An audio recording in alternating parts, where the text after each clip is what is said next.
Hello guys, Mallu traveller സായിക്ക് സപ്പോർട്ടുമായിട്ടൊരു വീഡിയോ ഇട്ടിട്ടുണ്ട്. പക്ഷേ അതിനകത്ത് ഒന്ന് രണ്ട് കാര്യങ്ങൾ അയാൾ പറയാതെ പറയുന്ന ഒരു കാര്യമുണ്ട്. പുള്ളി വളരെ ക്രിട്ടിക്കലായി പിന്നെ ഈ റിയാക്ഷൻ വീഡിയോ ചെയ്യുന്നവരെ പറഞ്ഞിട്ടുണ്ട്. എനിക്ക് ഇപ്പം മനസ്സിലാവുന്ന ഒരു കാര്യം എന്ന് പറഞ്ഞാൽ മൊത്തത്തിൽ റിയാക്ഷൻ വീഡിയോ ചെയ്യുന്നവർക്കെതിരെയായിട്ട് ഒരു സംഘം ആളുകൾ അങ്ങനെ നിൽക്കുകയാണ്. പക്ഷേ ഇതിനകത്ത് പുള്ളി അറിഞ്ഞോ അറിയാതെ ഒരു സത്യം പറഞ്ഞിട്ടുണ്ട്. ആ ഒരു കാര്യം മാത്രം ഇവിടെ ഒന്ന് ഷെയർ ചെയ്യാമെന്ന് വെച്ചു. പിന്നെ ഉള്ളതെന്ന് പറഞ്ഞു കഴിഞ്ഞാൽ ഖാദർ കരിപ്പൊടിയുടെ മാറ്റർ. സോ യെസ്, അയാളൊരു മാനിപ്പുലേറ്റർ ആണെന്നും അയാൾ നുണയനാണെന്നും അയാൾ വെറും ഒരു ക്രിമിനലാണെന്നും ഒക്കെ ആദ്യം പറഞ്ഞത് ഞാനാണ്. സോഷ്യൽ മീഡിയയിൽ അത്രയും ധൈര്യമായിട്ട് അത്രയും ഫാൻ ഫെയിമുള്ള അത്രയും ടോപ്പ് റീച്ച് നിൽക്കുന്ന ഖാദർ കരിപ്പൊടിക്കെതിരെ സംസാരിക്കാൻ എനിക്ക് ധൈര്യം ഉണ്ടായിരുന്നുള്ളൂ. അത് കൃത്യമായിട്ട് ഞാൻ പറഞ്ഞു. പക്ഷേ അത് മനസ്സിലാക്കാൻ തക്കവണ്ണമുള്ള ബോധമോ ബോധിയോ ഒന്നും ആരും തയ്യാറല്ലായിരുന്നു. അന്ധങ്ങൾ ഉണ്ടായിരുന്നു അയാൾക്ക്. അതുകൊണ്ട് തന്നെയാണ് അയാൾ ഇങ്ങനെ വളർന്ന് പന്തലിച്ച് പടർന്നു നിൽക്കുന്നത്. ഇതിനകത്ത് മല്ലു ട്രാവലർ ഇട്ട വീഡിയോ നിങ്ങൾ ഒരുപാട് പേര് റിയാക്ട് ചെയ്ത് കാണും, അല്ലെങ്കിൽ അയാളുടെ ചാനലിൽ തന്നെ പോയി അത് കാണുന്നതായിരിക്കും നല്ലത്. എനിക്ക് വയ്യ മെനക്കെടാൻ. എന്നാലും കുറച്ച് ഭാഗം ഞാൻ കേൾപ്പിക്കാം. ഇതിൽ സായിയെ പറ്റിയിട്ട് പുകഴ്ത്തുന്ന ഒരു ഭാഗമുണ്ട്, അതൊന്ന് കേൾപ്പിക്കാം. കാരണം അവനോട് പറയുന്ന കാര്യങ്ങൾ അവനിൽ നിൽക്കും എന്നൊരു വിശ്വാസം നമുക്കുണ്ട്. കണ്ടന്റ് ചെയ്യുന്നത് അഫ്കോഴ്സ് അവൻ പബ്ലിക്കിലേക്ക് അവൻ പല കാര്യങ്ങൾ എടുത്തിടുന്നില്ല. അത് ചെയ്യാത്ത ഒരുപാട് രഹസ്യങ്ങളുണ്ട് നമ്മുടെ തന്നെ സംസാരത്തിൽ. അതൊക്കെ അവന്റെ മനസ്സിൽ നിൽക്കും എന്നൊരു വിശ്വാസം നമുക്ക് അവൻ്റെ അടുത്തുണ്ട്. പക്ഷെ അതിന് നേരെ ഓപ്പോസിറ്റ് നിൽക്കുന്ന ഖാദർ കരിപ്പൊടി, ഈ ഖാദർ കരിപ്പൊടി ഇക്കാര്യത്തിൽ നേരെ തിരിച്ചിട്ടാണ്. ഇപ്പം നമ്മളിവിടെ സംസാരിച്ച വിഷയം മുഴുവനും സായി കൃഷ്ണനെ കുറിച്ചിട്ടും സുനിത ദേവദാസിനെ കുറിച്ചാണ്. സുനിത ദേവദാസ് പറഞ്ഞത് സായിനെ കുറിച്ചാണ്. ഈ ഖാദർ കരിപ്പൊടിനെ വിളിച്ച് നമ്മൾ സംസാരിക്കുന്ന പല കാര്യങ്ങളും പുള്ളി കണ്ടന്റ് ആക്കുന്നുണ്ട്. ഇപ്പൊ ഞങ്ങളുടെ ഞങ്ങളുടെ ഫ്രണ്ട്സിന്റെ ഇടയിൽ തന്നെ പലരും പല കാര്യങ്ങൾക്കും അവനെ വിളിച്ച് പല കാര്യങ്ങളും പറയുമ്പോൾ ഉടനെ നെക്സ്റ്റ് ഡേ അവൻ അതെടുത്തിട്ട് കണ്ടന്റ് ആക്കി മാറ്റുന്നുണ്ട്. ഇപ്പൊ എന്റെ വിഷയത്തിലും ഖാദർ ഒരുപാട് കണ്ടന്റുകൾ ക്രിയേറ്റ് ചെയ്തിട്ടുണ്ട്. ഖാദർ ക്രിയേറ്റ് ചെയ്ത കണ്ടന്റുകൾ കാരണം എനിക്ക് ലൈഫിൽ ഒരുപാട് പ്രശ്നങ്ങൾ വന്നിട്ടുണ്ട്. എനിക്ക് തോന്നുന്നത് എന്റെ ആ ഒരു ആദ്യ ഭാര്യയുടെ വിഷയം തന്നെ ഖാദറിന്റെ പ്ലാറ്റ്ഫോമിലാണ് ഈ ഒരു ഫസ്റ്റ് വീഡിയോ വന്നത്. എക്സാക്ട്ലി, ഇതൊരു സത്യമായ കാര്യമാണ്. ആ ഒരു വീഡിയോ വന്നതിന് ശേഷം തന്നെയാണ് അവന് നെഗറ്റീവ് വന്നത്.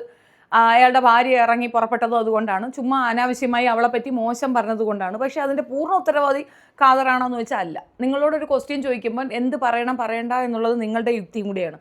നിങ്ങൾ ആ യുക്തി വിട്ടിട്ട് നിങ്ങളുടെ ഭാര്യയെ മോശപ്പെടുത്താനായിട്ട് നുണ പറഞ്ഞതിൻ്റെ പേരിലാണ് ആ പെൺകുട്ടിക്ക് പൊളിഞ്ഞതും അവൾ നിങ്ങൾക്കെതിരെ നിന്നിട്ടുള്ളതും. അപ്പോൾ അതൊരു ഖാദറിന് മാത്രം ഉത്തരവാദിത്തമുള്ളൊരു കാര്യമല്ല. അപ്പോൾ അതിനകത്ത് ഖാദർ ഉണ്ടോയെന്ന് ചോദിച്ചു കഴിഞ്ഞാൽ ഉണ്ട്.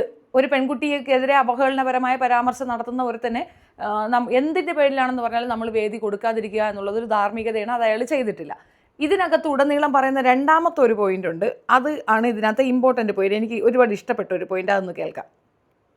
വളരെ ഓപ്പൺ ആയിട്ട് പറയാം. ഇപ്പം വിഷയത്തിൽ വരും സൈഡ് വിഷയം. അപ്പോൾ ഇതാണ് സംഭവങ്ങൾ. പിന്നെ ഈ പൊതുവേ ഞാൻ പറഞ്ഞല്ലോ, എനിക്ക് റിയാക്ഷൻ വീഡിയോസിനൊരു താല്പര്യമില്ല. കാരണം ഈ കേരളത്തിൽ കണ്ടന്റ് ക്രിയേറ്റേഴ്സ് വളരെ പോസിറ്റീവായിട്ട് നല്ല രീതിയിൽ പോയിക്കൊണ്ടിരിക്കുന്ന ഒരു സമയത്ത് ഒരുപാട് ആൾക്കാർ വന്നു മറ്റുള്ളവരുടെ ലൈഫിൽ കയറി അവരെ പറ്റി കണ്ടന്റ് ഇടാൻ തുടങ്ങിയതിന് ശേഷമാണ് കണ്ടന്റിന്റെ സ്റ്റൈൽ മാറിയത്.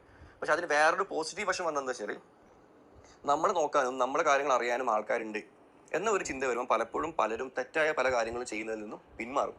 ഫോർ എക്സാമ്പിൾ, എനിക്കിപ്പോൾ എന്തെങ്കിലും ഒരു തെറ്റായ കാര്യങ്ങൾ ചെയ്യണമെന്നുണ്ടെങ്കിൽ പണ്ട് കാലത്ത് നമ്മൾ പോലീസിനാണ് നമ്മൾ പേടിക്കുന്നത്. ഇപ്പോൾ നിയമപരമായിട്ട് നമുക്ക് കേസ് വരുന്നു, നമ്മളത് കോടതിയിൽ പോകുന്നു, നമ്മളത് സോർട്ട് ചെയ്യുന്നു, ഇങ്ങനെയുള്ള കാര്യങ്ങളാണ്. പക്ഷേ ഇപ്പോൾ അതല്ല.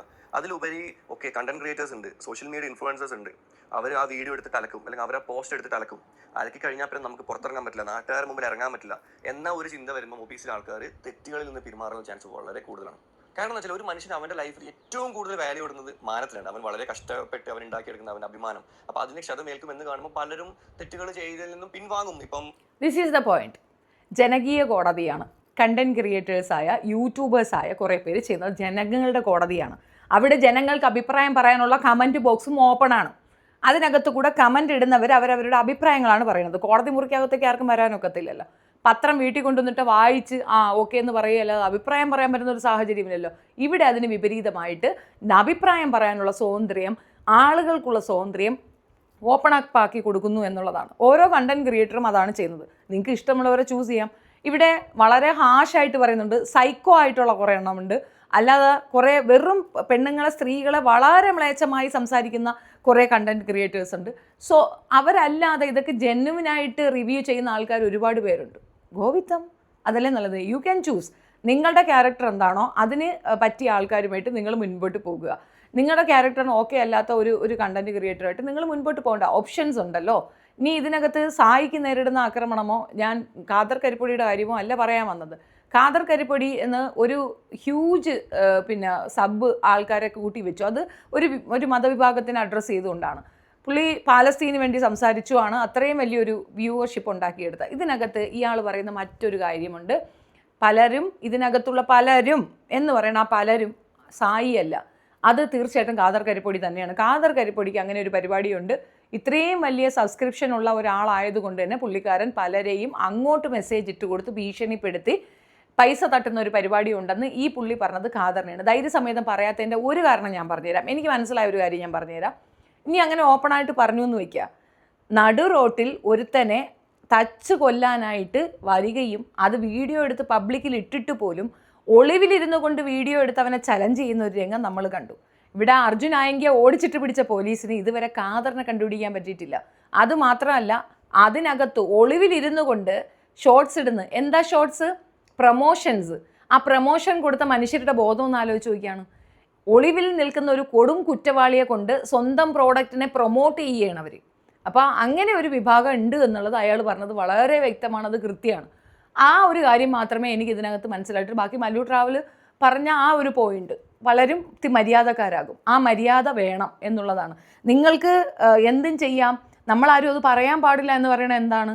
അതേപോലെ സായിക്ക് അഗൻസ്റ്റായിട്ട് സുനിത ഇട്ട ഒരു ഇൻസ്റ്റാഗ്രാം പേജിൽ ഞാൻ ഒന്ന് പോയി നിന്ന് അനുമോൾ വന്നിരിക്കുന്നു അവിടെ കമൻ്റ് ഇടാനായിട്ട്. ശവന്തീനികളെന്നും കണ്ടാണ് മെൻഷൻ ചെയ്തിരിക്കുന്നത്. ട്രൂ എന്ന് മാത്രമേ ദിയ കൃഷ്ണ പറഞ്ഞിട്ടുള്ളൂ. അതേസമയം ഒരു പടി കൂടെ പെട്ട് ഷാലു സിലു ടോക്സ് അവർ വന്ന് അവിടെ കമൻ്റ് ഇട്ടിരിക്കുന്നു. നിങ്ങൾക്കൊക്കെ എത്ര ബുദ്ധിമുട്ടുണ്ടെങ്കിൽ നിങ്ങൾ നിങ്ങളുടെ പേഴ്സണൽ ലൈഫ് പബ്ലിക് ചെയ്യാതിരുന്നാൽ പോരെ? നിങ്ങൾക്ക് എന്തും കാണിക്കാം, നമ്മളത് പറയാൻ പാടില്ല എന്ന് പറയണത് എന്ത് ടൈമിലാണ്? ആര് തന്നെ ആകട്ടെ, നിങ്ങൾ കാണിക്കുന്നതിലേ പറയുന്നുള്ളൂ. അല്ല നിങ്ങളുടെ വീട്ടിനകത്ത്, നിങ്ങളുടെ ടോയ്ലറ്റിനകത്ത് നിങ്ങൾ എത്ര മിനിറ്റിൽ എത്ര സെക്കൻഡിൽ അപ്പിയിട്ടു എന്നുള്ളത് നമ്മൾ പറയുന്നില്ലല്ലോ. അങ്ങനെ എന്തെങ്കിലും ഒരു നിങ്ങൾ അങ്ങോട്ട് കയറി അങ്ങനെ ട്രസ്പാസ് ചെയ്ത് എന്തെങ്കിലും ചെയ്തിട്ടുണ്ടോ? ഇല്ല. നിങ്ങൾക്ക് പബ്ലിക്കിൽ വന്ന് എന്തും ചെയ്യാം, ഞങ്ങൾ മിണ്ടാൻ പാടില്ല എന്ന് പറയുന്നത് എന്ത് തരം നീതിയാണ്? നിങ്ങൾക്ക് ഈ ഒരു ക്രെഡിബിലിറ്റി കിട്ടിയത് തന്നെ, അല്ലെങ്കിൽ നിങ്ങൾക്കിപ്പം ഇതിനകത്തുള്ള സിലു ടോക്സ് ആയിരുന്നാലും ദിയാ കൃഷ്ണയായിരുന്നാലും ഈ പറയുന്ന പിന്നെ ആ പെങ്കൊച്ചായിരുന്നാലും എല്ലാം വന്നതെങ്ങനെയാണ്? ഏത് മീഡിയത്തിലൂടെയാണ്? അപ്പോൾ പൊതുസമൂഹം നിങ്ങളെ അക്സെപ്റ്റ് ചെയ്തു. നിങ്ങൾക്ക് എഗൻസ്റ്റ് ആയിട്ട് എന്തെങ്കിലും ഉണ്ടെങ്കിൽ അത് കാണണ്ടേ? എല്ലാവരും നിങ്ങളെ ഇഷ്ടപ്പെടുന്നവർ മാത്രം മതിയെന്നാണോ നിങ്ങൾ പറയുന്നത്? വിമർശനങ്ങളും കേൾക്കണ്ടേ? വിമർശനങ്ങളും ഇടയ്ക്കിടയ്ക്ക് കേൾക്കുന്നത് നല്ലതാണ്. നമ്മളുമൊക്കെ കേൾക്കുന്നില്ലേ? നമ്മൾ കേൾക്കുന്നത് തെറിയാണെന്നേ ഉള്ളൂ. പക്ഷേ വിമർശനങ്ങൾ കേൾക്കണം. സോ ഓഫ് കോഴ്സ് ഇതിൽ നിന്ന് മോൾഡ് ചെയ്തിട്ട് പുതിയൊരു സായി ആയിട്ട് അയാൾ വരട്ടെ എന്ന് വിചാരിക്കുന്നില്ലേ? ശരി, പൂർണ്ണമായും ഒഴിവാക്കണമെന്ന് ചിന്തിക്കുന്നത് അതൊരുമാതിരി ഫാസിസ നടപടിയല്ലേ? കാര്യം നാനും അവനും തമ്മിൽ ഭയങ്കര ഗുസ്തിയും കുരക്കൊക്കെ ആണെങ്കിലും ഇതൊരു ഇത്തിരി കൂടിയ അറ്റാക്കായിപ്പോയി, മോശം പിടിച്ച അറ്റാക്കായിപ്പോയി എന്നുള്ളതാണ്. അടിയിൽ കൂടെ പണിയണതും ഒരാളെ ടാർഗറ്റ് ചെയ്ത് ഇല്ലാതാക്കാൻ ശ്രമിക്കുന്നതും സത്യം പറഞ്ഞാൽ പിതർലെസ് സാധനമാണ്.